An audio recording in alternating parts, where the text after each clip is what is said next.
அன்பு நேயர்களுக்கு இனிய வணக்கம். ரிஷபம் ராசிக்கார நேயர்களுக்கு நம்ம இன்னைக்கு வீடியோ பதிவுக்கு முழுமையா போறதுக்கு முன்னாடி முருகரை மனதார வணங்கிட்டு வீடியோ பதிவுக்குள்ள போகலாங்க. ஓம் முருகா போற்றி, ஓம் முருகா போற்றி, ஓம் முருகா போற்றி, எனைக்காக்கும் முருகனே போற்றி. நல்லதே நடக்கும், நல்லது மட்டும்தான் நடக்கும். நம்மளுடைய ஜாதக கட்டத்துல உள்ள 12 ராசிகள்ல உயர்வான உள்ளம் கொண்ட ராசின்னு பார்த்தா அது நம்மளோட ரிஷபம் ராசிங்க. நம்மளோட ரிஷபம் ராசியில கார்த்திகை 2, 3, 4ஆம் பாதம், ரோகிணி, மிருகசீரிசம் 1ஆம் பாதம் ஆகிய நட்சத்திரங்களை உள்ளடக்கியது தாங்க நம்மளோட ரிஷபம் ராசி.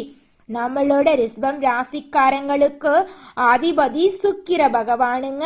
நம்மளோட ரிஷபம் ராசிக்காரங்களுக்கு நட்பு ராசியா இருக்கக்கூடியவங்க மிதுனம், மகரம், கன்னி, கும்பம் ஆகிய ராசிகள் நட்பு ராசியா இருக்குதுங்க. நம்மளோட ரிஷபம் ராசிக்காரங்களை பொறுத்த வரைக்கும் தன்னுடைய வாழ்க்கையில 1000 கஷ்டம் இருந்தாலும் அதை பத்தி துளி கூட இவங்க கவலைப்பட மாட்டாங்க. ஆனா நெருங்கிய உறவுக்கு ஒரு கஷ்டம் வருதுன்னு வச்சுக்கங்க, ஓடி போய் உதவி செய்யக்கூடியவங்களா இவங்க இருப்பாங்க. நட்புக்கு முக்கியத்துவம் தருவாங்க. அதே நேரத்துல நண்பனுக்காக உயிரை கொடுக்க கூட தயங்க மாட்டாங்க. தாய போல அன்பு உள்ளம் கொண்டவங்களா இவங்க இருக்காங்க.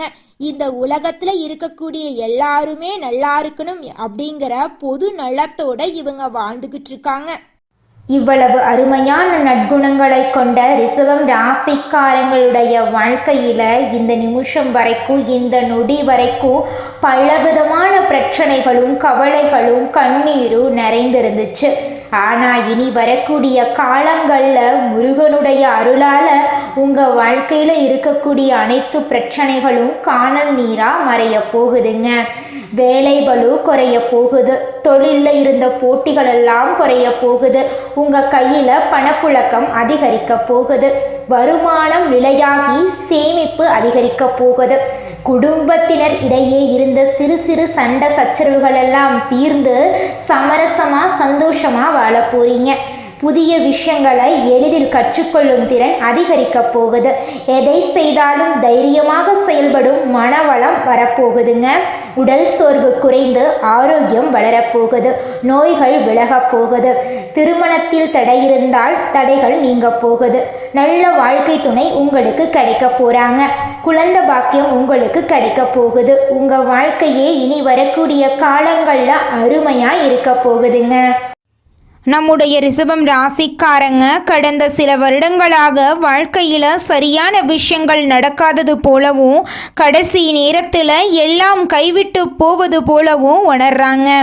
எங்கு சென்றாலும் என்ன முயற்சி செய்தாலும் பலன் கிடைக்காமல் எல்லாமே வீணாக போவது போன்ற விரக்தி நிலவுது. பண்டிகை நெருங்கும் இந்த நேரத்தில் வாழ்க்கை என்னவாக போகிறதோ என்ற கவலை இவங்க மனசுல மேலோங்கிட்டு போயிட்டு இருக்கு. கேந்திர திருஷ்டி யோகம் என்றால் என்ன அப்படிங்கிறத பற்றியும் நம்ம விரிவாக இந்த வீடியோ பதிவில் பார்க்க போகிறோம். திருஷ்டி என்றால் பார்வை, கேந்திரம் என்றால் தூண்கள்.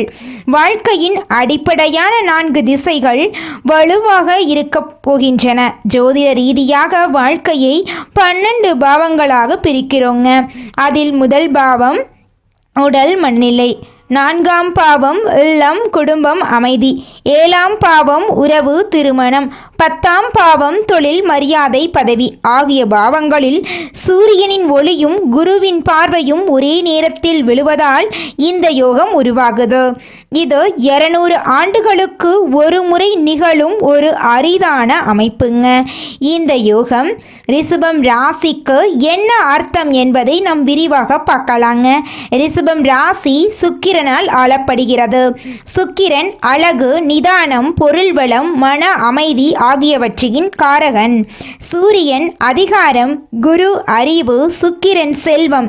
இந்த மூன்றும் சேர்ந்து ரிஷபம் ராசியில் ஒரு முப்பெரும் சக்தி கூட்டமைப்பை உருவாக்குது.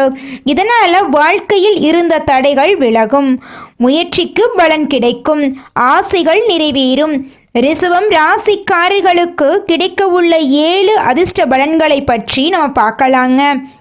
பொருள் வளம் பெருகும், தொழில் மேலோங்கும், குடும்பத்தில் அமைதி ஏற்படும், கல்வியில் வெற்றி, மனநிலையில் மாற்றம், அதிர்ஷ்டம், தடைப்பட்ட விஷயங்கள் இயல்பு நிலை அடையுங்க.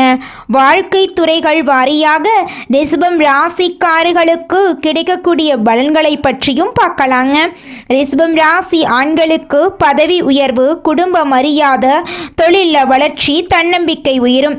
பெண்களுக்கு வீட்டில் அமைதி, பிள்ளைகளால் முன்னேற்றம், தாயின் ஆரோக்கியத்தில் மேம்பாடு ஏற்படும். மாணவர்களுக்கு தேர்வுகளில் வெற்றி, வெளிநாட்டு வாய்ப்பு, அரசாங்க உத்தியோக வாய்ப்பு கிடைக்கும்.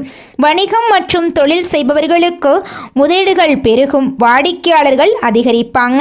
விவசாயிகளுக்கு அதிக விளைச்சல், அதிக விலை கிடைக்கும். கூலி வேலை செய்பவர்களுக்கு வேலை வாய்ப்பு, சம்பள உயர்வு கிடைக்கும். மருத்துவர்களுக்கு மன அமைதி, நோயாளிகளிடம் நல்ல உறவு ஏற்படும். வழக்கறிஞர்களுக்கு வழக்குகளில் வெற்றி, ஆதரவாளர்கள் அதிகரிப்பாங்க. அரசு ஊழியர்களுக்கு பதவி உயர்வு, அங்கீகாரம் கிடைக்கும். கலைத்துறையினர்களுக்கு புதிய வாய்ப்புகள், விருதுகள் கிடைக்கும். ஆன்மீக பாதையில் இருப்பவர்களுக்கு மன அமைதி கிடைக்கும். உங்கள் வாழ்க்கையில் இந்த மாதம் நல்லது மட்டும்தாங்க நடக்கும். கெட்டதுங்கிற பேச்சுக்கு துளி கூட இடம் கிடையாதுங்க. ரிஷபம் ராசிக்காரர்களே, இந்த யோகத்தின் பலன்களை முழுமையாக அனுபவிக்க நீங்கள் செய்ய வேண்டிய பரிகாரம் என்னன்னு பார்க்கலாங்க. அனுதினமும் சூரிய வழிபாடு செய்யுங்க, குரு வழிபாடு செய்யுங்க. சூரிய பகவானுக்கு ஞாயிற்றுக்கிழமைகளில் நீர் படைத்து வழிபாடு செய்யணுங்க. ஓம் சூரியனாய நமக என்ற மந்திரத்தை 108 முறை சொல்லணுங்க. வியாழக்கிழமைகளில் குரு பகவானுக்கு விரதமிருந்து அன்னதானம் செய்யணுங்க. தாய் தந்தையரை மதித்து நடக்கணுங்க. வீட்டில் குரு பகவான் மற்றும் சூரிய நாராயண படங்களை வைத்து வழிபாடு செய்யணுங்க. ரிஷபம் ராசிக்காரர்களின் வாழ்க்கை ஒளிமயமாக்க குருவும் சூரியனும் ஒரே கோணத்தில் வரப்போறாங்க.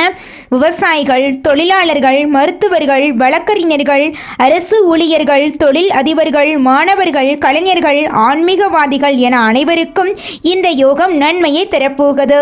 இந்த பதிவை பார்க்கக்கூடிய ரிஷபம் ராசிக்காரங்க கமெண்ட் பாக்ஸில் நான் ரிஷபம் என்று எழுதுங்க. உங்களுடைய எண்ணம் போல உங்கள் வாழ்க்கையில் நல்லது மட்டும்தாங்க நடக்கும். கெட்டதுங்கிற பேச்சுக்கு துளி கூட இடம் கிடையாதுங்க. இந்த உலகத்துல யாருங்க கோடீஸ்வரன்? கோடி கோடியா பணம் வச்சிருக்கிறவங்களா, பிடிச்ச உணவுகளை சாப்பிட்றவங்களா, பிடிச்ச உறவுகள் கிட்ட பேசுறவங்களா? இதுல யாருமே கோடீஸ்வரன் கிடையாதுங்க. யார் ஒருத்தவங்க நோய் நொடி இல்லாம, மனக்கவலை இல்லாம நிம்மதியா தூங்குறாங்களோ அவங்க தாங்க இந்த உலகத்திலேயே சிறந்த கோடீஸ்வரன். அப்பேற்பட்ட கோடீஸ்வரன் ஆகக்கூடிய யோகம் உங்களுக்கு இந்த மாதம் அமைஞ்சிருக்குதுங்க. உங்க வாழ்க்கையில இனி வரக்கூடிய காலங்கள்ல கவலை, கண்ணீர் அப்படிங்கிற பேச்சுக்கெல்லாம் துளி கூட இடம் கிடையாதுங்க. இது நாள் வரைக்கும் உங்களுடைய மனசில் இருந்த மனக்கவலைகள் எல்லாம் இனி வரக்கூடிய காலங்கள்ல காணாம போகுதுங்க. நீங்க சந்தோஷமான, ஆரோக்கியமான வாழ்க்கைய இனி வரக்கூடிய காலங்கள்ல வாழ போறீங்க. உங்க வாழ்க்கையில சந்தோஷம் நிலைச்சிருக்க போகுதுங்க. சொன்ன சொல்லை காப்பாற்றும் எண்ணத்தை கொண்டுள்ள ரிஷபம் ராசியினரே, இந்த மாதம் தைரியமாக எதையும் செய்ய உங்க மனசுல தைரியம் தோன்றுங்க. உங்களது செயல்களால உங்களுக்கு மற்றவர்களிடம் இருந்து பாராட்டு கிடைக்கும். விருந்து, கேளிக்கை நிகழ்ச்சியில கலந்து கொள்ளுவீங்க. எதிலும் தயக்கமோ பயமோ இல்லாம நீங்க ஈடுபடுவீங்க. தந்தை மூலம் உதவிகள் கிடைக்கும். பூர்வீக சொத்துக்கள் மூலம் வருமானம் இருக்கும். சகோதரருக்குள்ள ஒற்றுமை குறையும். தொழில் வியாபாரத்தில் முழு கவனிப்பையும் செலுத்துவீங்க. எதிர்பார்த்த பணம் கைக்கு வந்து சேரும். அரசாங்கம் மூலமாக நடக்க வேண்டிய காரியங்கள் நடக்கும். உத்தியோகத்தில் இருக்கிறவங்க தடங்களின்றி எதையும் செய்து முடிப்பீங்க. பணி தொடர்பான பயணங்கள் இருக்கும். கணவன் மனைவிக்கிடையே நெருக்கம் அதிகரிக்கும். வாழ்க்கை துணையின் மூலம் ஆதாயம் கிடைக்கும். குடும்பத்துடன் புண்ணிய ஸ்தலங்களுக்கு செல்வீங்க. தந்தை வழி உறவுகளுடன் இருந்து வந்த மனப்பிரச்சனை அகலும். ஆன்மீக எண்ணம் அதிகரிக்கும். உங்களது பொருட்களின் மீது கவனம் தேவீங்க. சாதுரியமான செயல்களால் உங்களுக்கு லாபம் கிடைக்கும். பெண்களுக்கு எதிலும் தயக்கமோ பயமோ இல்லாமல் ஈடுபட்டு சிறப்பாக செய்வீங்க. பெரியவர்கள் மூலம் உதவிகள் கிடைக்கும். கலைத்துறையினருக்கு எல்லா காரியங்களிலும் அதிக கவனம் உங்களுக்கு வெற்றியை தேடித்தரும். தன்னம்பிக்கை ஏற்படும். வீண் அலைச்சலை சந்திக்க வேண்டிய சூழ்நிலை வரும். கொஞ்சம் எச்சரிக்கையாக இருந்துக்கோங்க. உங்கள் வாழ்க்கையில் இனி வரக்கூடிய காலங்களில் சந்தோஷம் நிலச்சிருக்க போகுதுங்க. அரசியல் துறையினருக்கு வேலைகள் உடனே முடியாமல் இழுபறியாக இருக்கும். வெளிநபர்களால் ஏதேனும் குழப்பம் ஏற்படலாம். கொஞ்சம் கவனமாக இருந்துக்கோங்க. சொந்த விஷயங்களுக்கு அடுத்தவர் ஆலோசனைகளை கேட்பதில் தவிர்ப்பது நல்லதுங்க. மாணவர்களுக்கு கல்வியில் தடங்களின்றி நன்றாக படிப்பீங்க. ஆசிரியர்கள் மற்றும் பெற்றோரின் மூலமாக கல்விக்கான உதவிகள் கிடைக்கும். உங்கள் வாழ்க்கையில் சந்தோஷமான நிகழ்ச்சிகள் எல்லாம் இந்த மாதம் அடுக்கடுக்காக நடக்க போகுதுங்க. நீங்கள் இந்த நிமிஷம் வரைக்கும் உங்களுக்காக வாழ்க்கையை வாழறதே கிடையாதுங்க. உங்களை சுற்றி இருக்கிறவங்களுக்கு பயந்து தாங்க வாழ்க்கையை வாழ்ந்துக்கிட்டு இருக்கீங்க. நாம் இந்த செயலை செஞ்சால் நம்மளை சுற்றி இருக்கிறவங்க நம்மளை பற்றி தப்பாக நினச்சிருவாங்களோ, இந்த சொன்னால் நம்மளை பற்றி அவங்க தப்பாக நினச்சிருவாங்களோ அப்படின்னு அடுத்தவங்களை கண்டு பயந்து வாழ்க்கையில் எந்த ஒரு செயலையும் செய்யாமல் ஒரே இடத்துல நீங்கள் முன்னேறாமல் நின்றுக்கிட்டு இருக்கீங்க. இனி வரக்கூடிய காலங்களையாவது யாரை கண்டும் அச்சப்படாம கடவுளை கண்டு மட்டும் பயந்தா மட்டும் போதுங்க. வேற யாரை கண்டும் நீங்க பயப்பட வேண்டாம். கடவுள் இந்த உலகத்துல உங்களை எதுக்காகங்க படைச்சிருக்காரு? உங்களுக்காக நீங்க வாழணும் அப்படிங்கறக்காக தான் படைச்சிருக்காரு. உறவுகளுக்காகவும் நண்பர்களுக்காகவும் உங்களுடைய வாழ்க்கைய நீங்க தியாகம் பண்றது நியாயம் கிடையாதுங்க. உங்களுக்காக உங்க வாழ்க்கைய வாழ கத்துக்கோங்க. வாழ்ற வாழ்க்கை ஒரு முறை தாங்க. அந்த வாழ்க்கைய உங்களுக்காக வாழ கத்துக்கோங்க. இந்த மாதம் உங்க வாழ்க்கையில திறமைக்கேற்ற வேலை கிடைக்கும். தகுதிக்கேற்ற ஊதியம் கிடைக்கும். எதிர்பார்ப்புகள் எல்லாமே பூர்த்தியாகும். நீண்ட நாள் கனவு நனவா மாறிடும். அரசியல்வாதிகளுக்கு செல்வாக்கு உயரும். சிலருக்கு புதிய சொத்து சேரும். எதிர்பார்த்த பணம் கைக்கு வரும். கலைஞர்களுக்கு புதிய ஒப்பந்தங்கள் கிடைக்கும். குடும்பத்துல இருந்த நெருக்கடிகள் எல்லாமே விலகும். நம்பிக்கை தைரியமெல்லாம் அதிகமாயிரும். கணவன் மனைவிக்கு இடையே இணக்கம் ஏற்படும். வேலை தேடுறவங்களுக்கு அது சம்பந்தப்பட்ட முயற்சிகள் வெற்றி கொடுக்கும். அரசு வழியில ஆதாயம் கிடைக்கும். வியாபாரம் தொழில முன்னேற்றம் பார்ப்பீங்க. உங்களை பொறுத்த வரைக்கும் உங்க வாழ்க்கையில இந்த மாதம் அதிசயங்கள் அற்புதங்கள் நடக்கக்கூடிய மாதமா இருக்குதுங்க.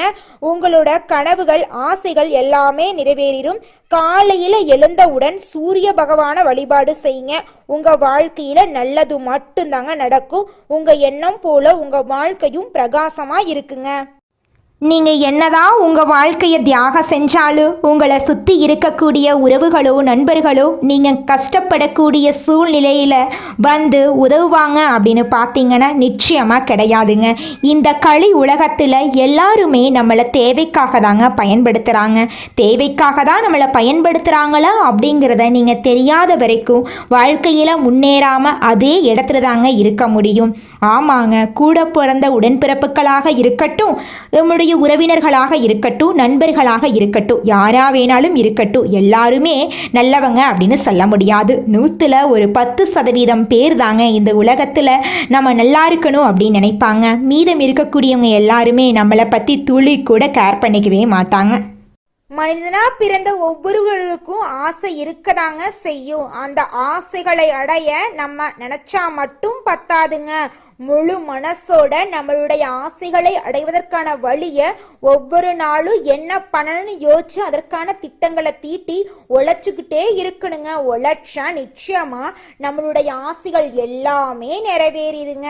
உங்க வாழ்க்கையில இனி வரக்கூடிய காலங்கள்ல உங்களுடைய அனைத்து ஆசைகளும் நிறைவேற போகுதுங்க. அப்படி ஒவ்வொரு மனிதனுக்கும் இருக்கக்கூடிய பொதுவான ஆசை என்னன்னு பார்த்தீங்கன்னா 16 செல்வங்களையும் அடைந்து வாழணும் அப்படின்னு தான் ஒவ்வொரு மனிதனுடைய ஆசையும் இருக்குதுங்க. பணம் வேணும், பதவி வேணும், புகழ் வேணும், கௌரவம் வேணும் அப்படின்னு தான் ஒவ்வொரு மனிதனும் தினமும் வாழ்ந்துகிட்டு இருக்கான். அதை நோக்கிய பயணத்தை தான் ஒவ்வொரு நாளும் மனிதன் வாழ்ந்துகிட்டு இருக்கான். ஒவ்வொரு நாளையும் ரசிச்சு வாழ்றது கிடையாது எந்த ஒரு மனிதனும். போராட்டத்துல தாங்க இந்த உலகத்துல ஒவ்வொரு மனிதனும் வாழ்க்கைய வாழ்ந்துட்டு இருக்காங்க. குலதெய்வம் எங்கேயோ இருக்குது, என்னமோ இருக்குது அப்படிலாம் நீங்கள் நினைக்க வேண்டாங்க. நீங்கள் எங்கிருந்தாலும் ஒரு தீபம் ஏற்றி வச்சு அந்த தீப ஒளியில் தெய்வங்கள் இருக்கிறாங்க அப்படின்னு நினச்சி வழிபாடு செய்யுங்க. குலதெய்வமே தெரியாவிட்டாலும் வீட்டில் தீபம் ஏற்றி வச்சு ஏதாவது ஒரு நல்ல நாள்ல குலதெய்வத்தை நினைச்சு வழிபாடு செய்யுங்க. குலதெய்வ வழிபாடு குலம் காக்குங்க, குலம் தலைக்கும். முதல்ல குலதெய்வம், அப்புறம் இஷ்டப்பட்ட தெய்வம், அப்புறம் உங்களுக்கு விருப்பப்பட்ட தெய்வங்க. எந்த கோயிலுக்கு போனாலும் என்ன பண்ணாலும் ஏற்றமில்லை அப்படின்னு நீங்க சொல்லுவீங்க. தினமும் எந்திரிச்ச உடனே சூரிய பகவானை நமஸ்காரம் பண்ணுங்க. அவங்களுடைய அனுகிரகம் இருந்தா போதும். மற்ற கிரகங்கள் எல்லாம் சாதகமா இல்லைனா கூட பரவாயில்ல, அந்த சூரியனுடைய பிரகாசம் உங்க வாழ்க்கையவே பிரகாசமா மாத்திருங்க. அந்த வெளிச்சம் உங்களை வந்து சேருங்க. உங்க வாழ்க்கையில் இருக்கக்கூடிய கண்ணீரெல்லாம் கரைஞ்சு போயிருங்க. இந்த உலகத்தில் ஒரு சராசரி மனுஷனுடைய ஆசை என்னவாங்க இருக்கும்? எனக்குன்னு ஒரு வீடு வேணும், எனக்குன்னு ஒரு வாழ்க்கை துணை வேணும், எனக்குன்னு ஒரு நிரந்தரமான வேலை வேணும், நோய் நொடி இல்லாத வாழ்க்கை வேணும். இதுதாங்க ஒரு சராசரி மனிதனுடைய ஆசையாக இருந்திருக்கும். அந்த ஆசைகளை கூட நீங்கள் இது நாள் வரைக்கும் அடைய முடியாமல் ரொம்பவும் கஷ்டப்பட்டுட்டு இருந்தீங்க. ஆனால் இனி வரக்கூடிய காலங்களில் உங்களுடைய சராசரி ஆசையெல்லாம் நிறைவேறும் போகுதுங்க. உங்களுடைய மனசில் இது நாள் வரைக்கும் பலவிதமான மனக்கவலை, உடல்நல பிரச்சனை, குடும்ப பிரச்சனை, பண பிரச்சனைன்னு நீங்கள் இது நாள் வரைக்கும் நிம்மதியாக தூங்க முடியாமல் ரொம்பவும் கஷ்டப்பட்டுட்டு இருந்தீங்க. ஆனால் இனி வரக்கூடிய காலங்களில் உங்களுடைய உடல்நல பிரச்சனை, மனப்பிரச்சனை, பணப்பிரச்சனை எல்லாமே காணல் நீராக மறைய போகுது. உங்களுடைய வாழ்க்கையே அழகாக மாறப்போகுதுங்க. கவலை இல்லாமல் நிம்மதியாக நீங்கள் தூங்க போகிறீங்க. நீங்கள் உங்கள் வாழ்க்கையில் இது நாள் வரைக்கும் முன்னேறாமல் இருக்க சில காரணங்கள் இருக்குதுங்க. காரணங்கள் என்னென்னு பார்த்தீங்கன்னா, நீங்கள் ஒருத்தங்கிட்ட பேசும்போதும் சரிங்க, ஒருத்தங்கிட்ட பழகும் போதும் சரி, அவங்க நல்லவங்களா கெட்டவங்களா, நீங்கள் நல்லா இருக்கணும்னு அவங்க நினைக்கிறாங்களா அப்படிங்கிற இடம் பொருள் ஏவல் அறியாமல் நீங்கள் எல்லார்கிட்டையும் யதார்த்தமாக இருக்கீங்க. நீங்கள் எல்லார்கிட்டையும் யதார்த்தமாக இருக்கிறது தப்பு கிடையாதுங்க. நல்லவங்க யாரு கெட்டவங்க யாருன்னு அறிஞ்சு செயல்படுறது உங்களுக்கு ரொம்பவும் நல்லதுங்க. உங்களுடைய குடும்ப ரகசியங்களையும் தொழில் ரகசியங்களையும் மற்றவங்க கிட்ட பகிர்றதுக்கு முன்னாடி 1க்கு 2 முறை ஆலோசனை பண்ணுறது உங்களுக்கு ரொம்பவும் நல்லதுங்க. ஏன்னா இந்த உலகத்தில் 190% பேர் நீங்கள் நல்லா இருக்கக்கூடாது அப்படின்னு தாங்க நினைப்பாங்க. அந்த 10% பேர் தான் நீங்கள் வாழ்க்கையில் முன்னேறணும் அப்படின்னு நினைப்பாங்க. அந்த 10% பேரை நீங்கள் கண்டுபிடிச்சு அவங்க கிட்ட உங்கள் வாழ்க்கையோட ரகசியங்களை சொன்னீங்கன்னா கூட உங்கள் வாழ்க்கையில் எந்த பிரச்சனையும் வராதுங்க. அந்த 90% பேர்கிட்ட நீங்கள் தெரிஞ்சோ தெரியாமலோ உங்கள் வாழ்க்கையோட நல்லது கெட்டதை ரகசியத்தை சொன்னீங்க அப்படின்னா அதுவே உங்கள் வாழ்க்கைக்கு பெரிய பிரச்சனையாக வர வாய்ப்பு இருக்குதுங்க. அதனால நீங்கள் ஒருத்தங்கிட்ட பேசும்போதும் பழகும்போதும் எச்சரிக்கையாக இருக்கணுங்க. உங்களை நல்லா இருக்கணும் அப்படின்னு நினைக்கிறாங்கல்ல, அவங்கள அறிஞ்சு செயல்படுறது உங்கள் வாழ்க்கைக்கு ரொம்பவும் நல்லதாக இருக்குங்க. ரிஷபம் ராசிக்காரர்களே, லக்னநாதன் சுக்கிரன் நல்ல நிலையில இருந்தா உங்களுக்கு அழகு, கலை, இசை, கல்வி, செல்வம், புகழ் எல்லாமே கிடைக்கும். உங்கள் வாழ்க்கையில் இருக்கக்கூடிய துன்பங்கள் எல்லாமே காணாமல் போயிடும். உங்களுடைய எண்ணம் போல உங்களுக்கு நல்லது மட்டும்தாங்க நடக்கும். கன்னி, மகரம், கடகம், மீனம் ராசிகள் திருமணத்துக்கு ஏற்ற ராசிகளாக உங்களுக்கு இருக்குதுங்க. ரிஷபம் ராசிக்காரர்களே, ரிஷபம், துலாம் ராசிகள் ஓரளவுக்கு பரவாயில்லை. சிம்மம், விருச்சிகம், தனுசு, கும்பம் ராசிகள் கஷ்டம் தரக்கூடிய ராசியா உங்களுக்கு இருக்கும். கன்னி, மகரம், துலாம், மீனம் ராசிகள் தொழிலில் கூட்டாளிக்கு ஏற்ற ராசி. சிம்மம், விருச்சிகம் ராசிகள் தொழில் கூட்டாளிக்கு ஆகாத ராசிகளா இருக்கு. வாழ்க்கை நிலைத்தன்மையுடன் இருக்கவும் செல்வ வளத்துடன் இருக்கவும் நீங்கள் என்ன பண்ணணும் அப்படின்னு பார்த்தீங்கன்னா, தினம்தோறும் முருகரை வழிபாடு செய்யுங்க. உங்கள் வாழ்க்கையில் நல்லது மட்டும்தாங்க நடக்கும். கெட்டதுங்கிற பேச்சுக்கு துளி கூட இடம் கிடையாதுங்க. கால சக்கரத்தின் 2வது ராசியான ரிஷப ராசியை சுக்கிரன் ஆளுகிறாருங்க. ரிஷபம் ராசிக்காரங்க, பிரம்மன் தங்கள் தலையில கஷ்டங்கள் மட்டுமே எழுதியிருக்கிறார் அப்படின்னு கவலைப்பட வேண்டாம். முற்பிறவியில செய்த பாவ புண்ணியங்களுக்கு ஏற்பவே இப்பிறவியில பலன்கள் கிடைக்குங்க. கஷ்டங்கள் நிறைந்த வாழ்க்கையிலிருந்து ஏற்றம் பெறக்கூடிய காலம் நிச்சயமா வருங்க. அதற்கு சில விஷயங்களை முன்கூட்டியே கவனம் செலுத்தணுங்க.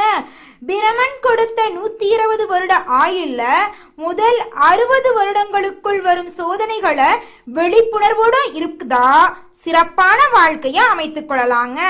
சிறு வயதிலிருந்து 45 வயது வரைக்கும் கஷ்டப்பட்டா அடுத்த 45 வருடங்கள் சிறப்பா இருப்பீங்க. இளமை காலத்துல வரும் கஷ்டங்களை சமாளிக்க தெம்பு இருக்குங்க. ஆனா முதுமை காலத்துல கஷ்டம் வந்தா சமாளிக்க முடியாதுங்க. நல்லதே நடக்கும், நல்லது மட்டும்தான் நடக்கும். நன்றி, வணக்கம்.